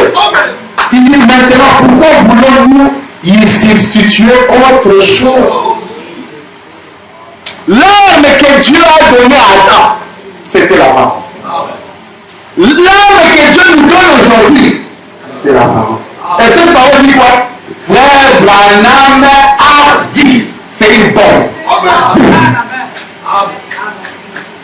C'est la parole. Il dit pourquoi vous voulez substituer autre chose? Écoutez. Alors que nous avons déjà ce qu'il y a de mieux. Il dit la parole. Écoutez, il continue. Nous voyons que Jésus, quand il était sur terre, juste pour démontrer que c'était bien le meilleur équipement, quand Satan luttait corps à corps avec lui, Jésus n'a pas du tout étendu le bras en se servant de sa puissance pour lui lier les mains. Jésus pouvait dire, Satan vient, il est écrit que tu changeras les pierres en pain. Jésus n'a pas dit, sois lié, n'a tiré la biscuit au camp. Est-ce qu'il pouvait faire ça? Il pouvait le lier. Quitte ici Satan, qu'est-ce que tu fais là? Allez, lis, je te ligote. Écoutez ces frères d'amis. Quand Satan a lutté corps à corps avec Jésus, Jésus n'a pas du tout étendu le bras en se servant de sa puissance pour lui lier le main. Non, vous avez compris ça dans l'angouilla. Moto kita, démon! Aucune citation, aucun verset. Mais l'arme que Dieu t'a donnée, c'est la parole. Pourquoi crier? Parle et non pas ta pensée. Parle et non pas tes raisonnements. Parle, prononce la parole. La parole a une puissance atomique. Écoutez, voilà, l'exemple de Jésus est épatant. Il dit, il a simplement pris l'arme que Dieu avait donnée dans le jardin d'Éden. Pourtant, il avait la puissance, n'est-ce pas? Sa parole. Il a dit, il est écrit. Regardez comment c'est simple. Regardez comment c'est. Il est écrit. Le diable est revenu avec moi. Et Jésus était, il est aussi. Il ne suffit pas d'amener qu'il est écrit. Oh frère, Branham a dit, écoutez, c'est la marque de la belle attention avec les prières de dimanche. Mais il est aussi. C'était la parole que Satan a utilisée. Satan a amené une citation. Et voir Jésus. Paragraphe, brochure, paragraphe. Il dit ici de la lettre. Il dit ici, tu changeras le pierre en pain. Est-ce que ce n'était pas une écriture? Mais quel était l'objectif derrière cette écriture? Quelle était la pensée derrière cette écriture? Amen. Jésus il discernait l'esprit. Il savait que le diable peut utiliser aussi l'explication. Ici c'est Satan lui-même utilisant l'explication. Mais l'explication mal placée.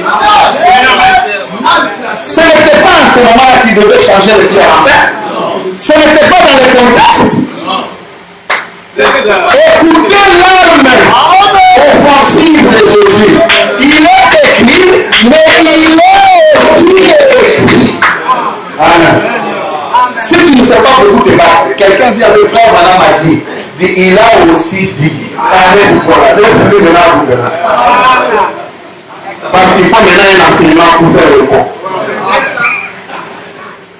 Frère Branham me dit que Jésus n'a jamais créé. Frère Branham dit aussi que Jésus est le créateur.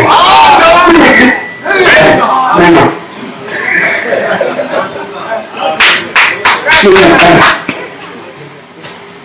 Vous allez, taisez-vous seulement avec ça. Apportez-le. Oui, mais non, frère, n'a pas été s'il n'est pas un enseignant, il s'arrête là. Maintenant écoutez, même dans nos problèmes quotidiens, tu fais une prière sans l'écriture. Tu as une situation. Sans prier.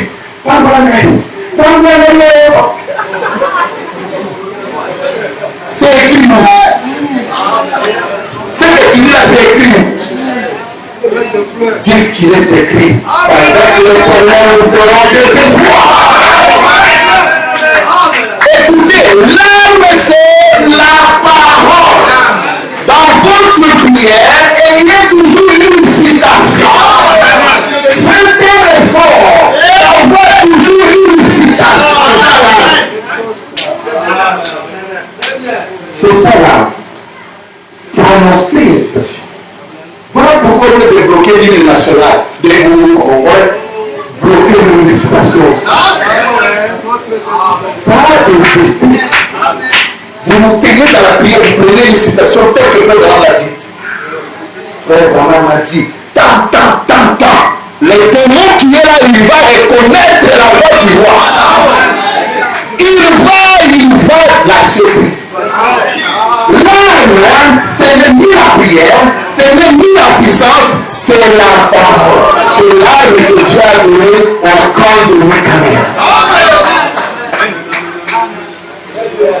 Quand tu multiplies de prières sans citation, tu m'as besoin de toi. C'est quelle promesse? Ça vient d'où? Amen. Jésus n'a pas pris sa pensée. Lui qui est la parole, il n'a pas pris sa pensée. Il a pris la pensée exprimée de Dieu. La parole, c'est la pensée. Il est aussi écrit. Amen. C'est l'âme que Dieu atomique, que Dieu a donné dans son camp. Mais dans le camp du diable, le diable aussi leur a donné l'arme atomique. Frère, voilà, il dit c'est quoi? Les raisonnements. Donc, si tu réellement, donc si vous voyez ça entrait dedans, mais ça sortait, vous voyez les raisonnements. Disons frère, voilà. La plus grande bataille jamais livrée par l'homme 400. Vous voyez son attaque, regardez bien, écoutez attentivement. Je termine avec ceci. Son attaque, qu'est-ce que c'est d'être incrédule à l'égard de la parole? Ça, c'est son attaque. Amen. Là, pouvez-vous voir la plus grande bataille qui a jamais été livrée? Amen. Il n'y a que deux forces, Satan et Dieu. Amen. Et incrédulité à la parole par le raisonnement. Lisons le conflit entre Dieu et Satan. 100 et 4. Mais vous voyez mon sujet, qu'est-ce que c'est? Qu'est-ce que c'est? Le conflit. Le conflit. Satan qui essaie de vous amener à raisonner là-dessus. C'est tout. Ah, c'est simple. Regardez. Tout ce que les diables utilisent à travers les âges, c'est ça le raisonnement. Maintenant, quand vous raisonnez, vous trouvez ça simple. Mais vous avez vraiment l'arme satanique. Pourquoi ces gens ne croient pas? C'est seulement le raisonnement. Il vous dit que devant Abraham, il y a eu 3 personnes. Un, c'était Elohim lui-même. Oui, c'était Elohim, mais attention. Sinon, on va adorer maintenant l'homme. Hein? C'était Elohim, mais d'âme.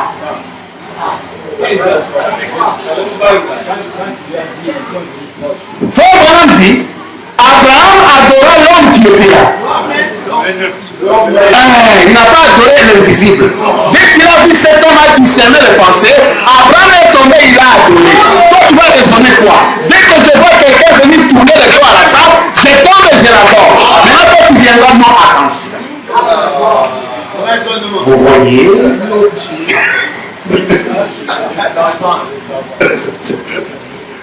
Les raisonnements. Il n'y a que ça. Écoutez, mais une fois devenu chrétien, vous êtes à la Bible fortifié par la parole et par toute promesse qui se trouve dans la parole. Donc vous n'avez pas besoin, vous êtes à la Bible par la parole et dans les promesses. Qu'est-ce que Dieu a dit? Dieu a dit, je veux que tu prospères à tous égards. Comme prospère l'état de cette parole est éternelle. Prends ça dans la situation de la santé, prononce.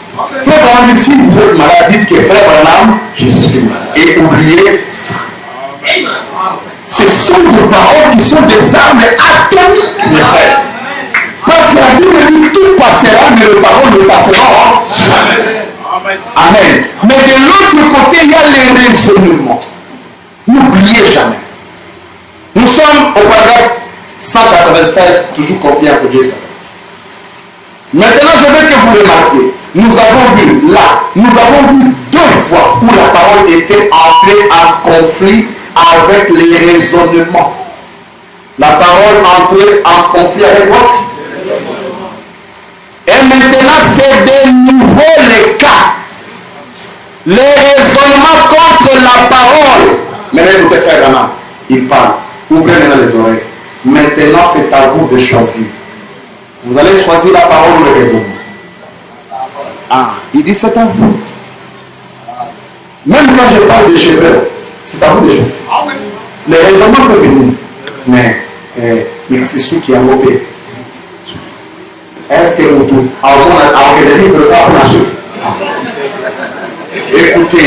écoutez. Quand Satan, le filou, est venu devant Ève, il n'a pas rejeté la parole. Il a dit, Dieu a-t-il réellement dit? Il dit, non, vous avez mal compris ce que Dieu a dit. Dieu voulait dire. Les raisonnements.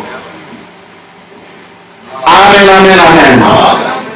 Nous sommes dans la piscine de Bethesda. Prêchez les 11 pour 5 ans. Paragraphe 11.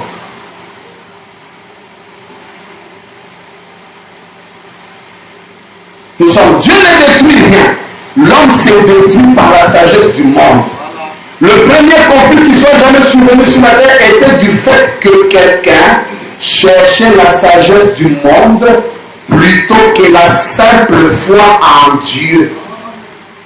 Écoutez ceci. Vous dites, les docteurs internes ne croient pas cela. Ça ne change pas du tout la parole de Dieu. Rappelez-vous, vous n'êtes pas sauvé par la sagesse. Vous n'êtes pas sauvé par votre instruction. Vous êtes sauvé par la foi en Jésus-Christ. Oubliez votre instruction. Écoutez, soyez simple dans votre propre doctrine. Soyez simple dans votre propre doctrine. Amen, amen, amen. Alors après la croix, et on s'arrêtera bientôt là pour le vendredi, la bataille a continué. Et c'est là que Frère Branham a fait des déclarations terribles. Nous sommes dans la divinité d'abord, de Jésus-Christ, paragraphe 31. Que Dieu soit loué. Le Saint-Esprit est en train de prendre place. Oui, quand l'ennemi viendra comme un fleuve, je le verrai alors un étendard contre lui. Amen. Quand il vient comme un fleuve avec les raisonnements, je lève un étendard, c'est la parole. Amen. C'est juste. Et l'église a pris place. Je vais dire l'église du Saint-Esprit. Amen. Sommes-nous l'église du Saint-Esprit? Et nous savons quelle arme? La parole. Les miracles? La puissance? Non, la parole. Répondez vous-même. Le premier pouls, c'était la guérison divine. Est-ce que c'était ça l'objectif de Frère Branham? Frère Branham dit le premier pouls était un poteau indicateur. Le deuxième pouls, c'est le discernement. Est-ce que c'est ça l'objectif? Mais le troisième pouls n'a pas de signe, n'a pas de bruit. C'est un silence. L'ouverture de un doux murmure. Amen. Et la parole, c'est la puissance au-dessus de tout. Quelqu'un qui vient ici, qui va chercher une femme vient de quelque part, au centre américain de la stade, il va là-bas, il n'a pas compris. La parole, quand on a la parole, on n'a même pas besoin de certains dons. Les dons. Je n'ai pas besoin de savoir qui est en train de m'envoûter. J'ai besoin de savoir que celui qui est à moi est plus grand que celui qui est à moi. Allez, je vois un oncle, il a une calebasse. Avec la calebasse, la sœur avec une année, il est là. Et puis finalement, on vient la question, moi, il n'y a pas beaucoup de bon, tu me dis ça pourquoi? Pourquoi tu vas chercher à écouter ça? Au lieu d'écouter celui qui te dira que celui qui est en toi est plus grand que celui qui est dans le monde. Cela te met en sécurité. Que les sorciers soient un homme de la village, qu'il soit une tante à Kinshasa, mais je sais qui est avec moi. C'est là où Frère Branham disait, moi je ne me soucie pas de comment je vais entrer dans la tombe, mais je me soucie de ce que je sortirai de la tombe. Pourquoi aller chercher des dons? C'est bon. Mais quand vous avez la parole, vous n'avez pas besoin de dons. Déjà la parole a dit, avec l'Éternel nous ferons des efforts. Ah, c'est déjà la parole.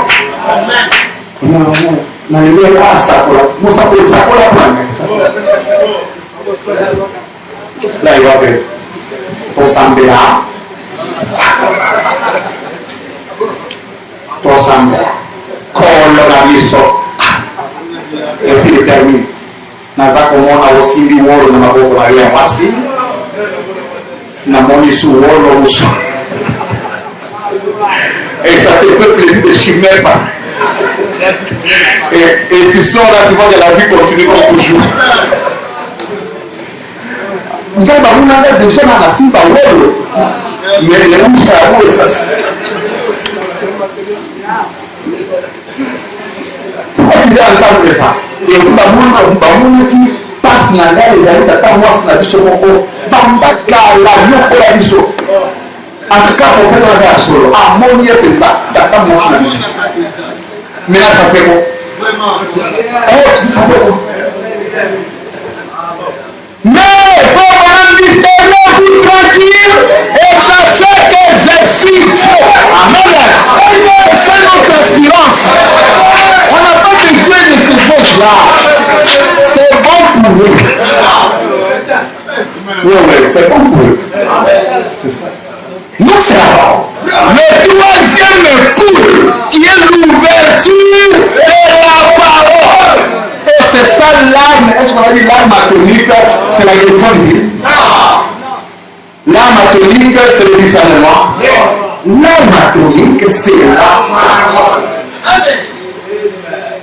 Cela nous rassure et nous met en sécurité. Un fils de Branham peut être en paix. En paix. Quand il y a quelque chose qui ne va pas, cherche une écriture. Amen. Le nom de l'Éternel est une tour forte où les justes trouvent leur. Quand il y a un danger, prononce cette parole. Le nom de l'Éternel est une tour forte où les justes trouvent le refuge. Amen. Et repose en paix. Reste calme et vois la victoire. Pourquoi crier? Parle, prononce la parole. Amen, amen, amen, amen. Écoutez, frère Branham, le temps de la fin, paragraphe 45. Et cela a été planté comme un jardin. Et le vrai blé a poussé parmi les mauvaises herbes et livré. Mais cela a été tout le temps le blé. Vous parlez toujours du monde devenu mauvais. Combien le monde est devenu méchant, c'est vrai. Mais regardez comment l'église devient plus glorieuse tout le temps. Nous manquons de regarder de ce côté-là. Jésus a dit laissez-les croître ensemble. Alors que le monde devient de plus en plus méchant, L'Église devient de plus en plus puissante tout le temps. Quand l'ennemi vient comme un fleuve, l'Esprit de Dieu lèvera un étendard contre cela. Alléluia. Frère Branham dit avançons. Il dit gloire, le vent souffle. Déployez vos voiles. Frère Branham dit alléluia. Avancez en face de la tempête. Il dit de quoi vous souciez-vous? Il dit qui est le capitaine? Il s'en occupera maintenant. Il continue. Écoutez, n'ayez pas peur, virgule, je suis toujours là.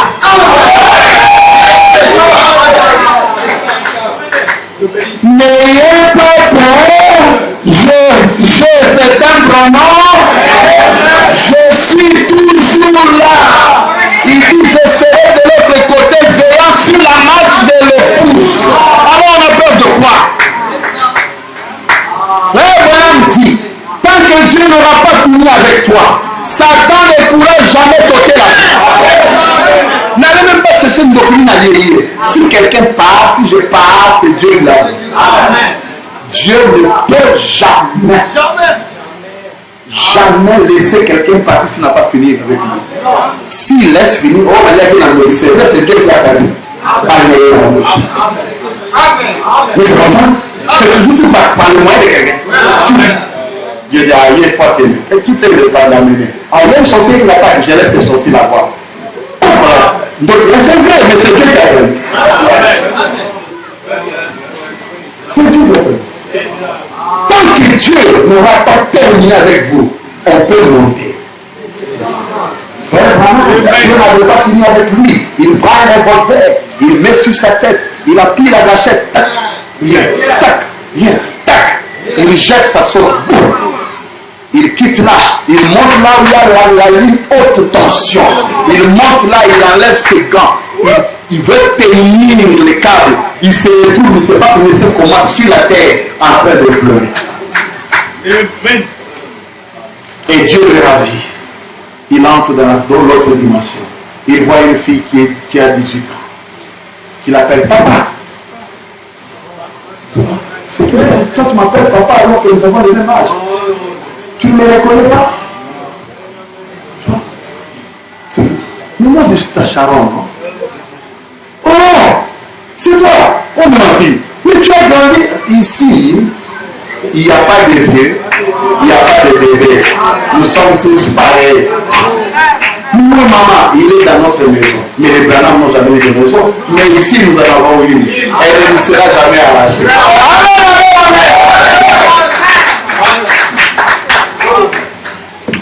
Alors pourquoi chercher les tralala? Pourquoi chercher toutes ces choses? Alors, on va lire cette écriture pour montrer maintenant la suite et on va conclure. 6e saut de 101. Ensuite, ça continue. Ensuite, ils s'organisent. Ils forment une organisation. Nous venons d'étudier ça. Ensuite, le voilà qui arrive avec une autre puissance. Vous voyez une autre puissance. Un autre âge de l'Église. Un autre ministère.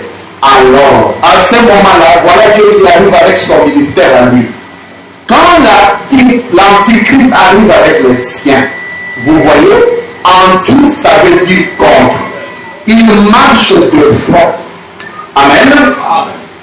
Je voudrais vous faire remarquer un petit quelque chose. Parce qu'au même moment où Caïn est arrivé sur terre, Abel est arrivé sur terre.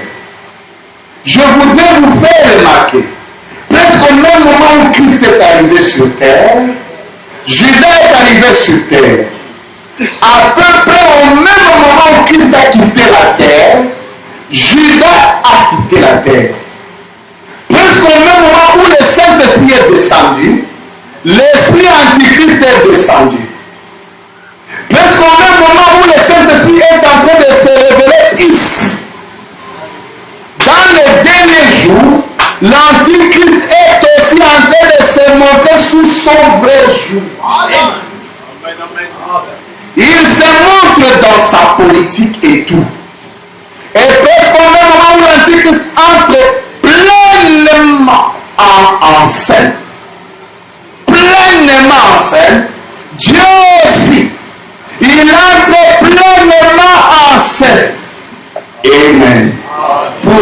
de retour. Vous voyez, ils marchent vraiment de front. Ils sont tous de deux côtés, Caïn et Abel. Frère Branham tape une fois dans ses mains le corbeau et la colombe dans l'arche. Judas et Jésus.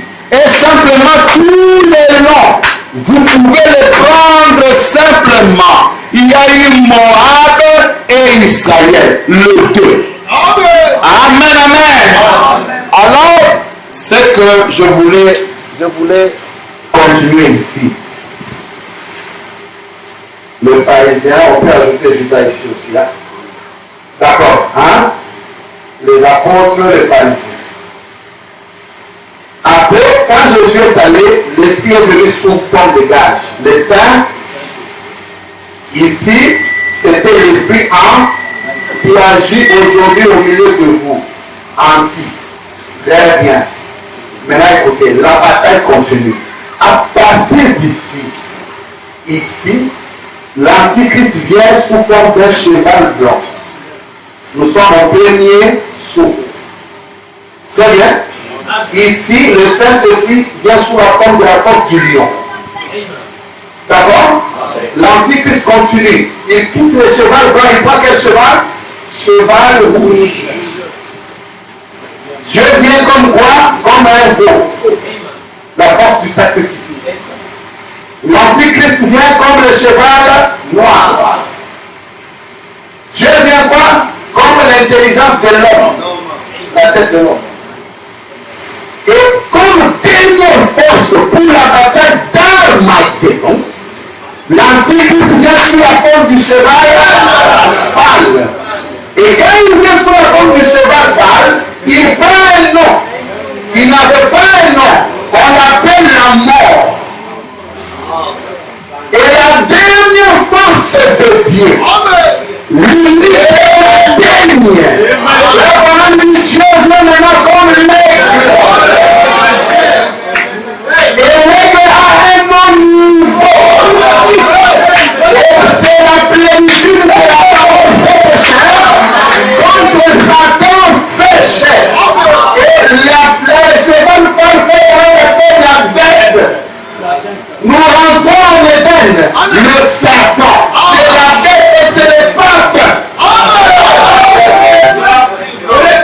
Quelle est la place de Jésus? Il n'y en a pas.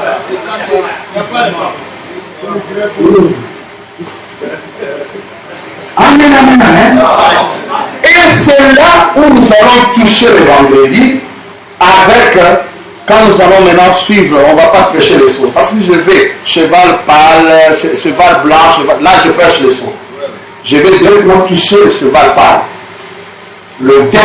La dernière bataille d'Armageddon. Et le dimanche, maintenant nous allons introduire Gog et Magog. Que Dieu vous bénisse.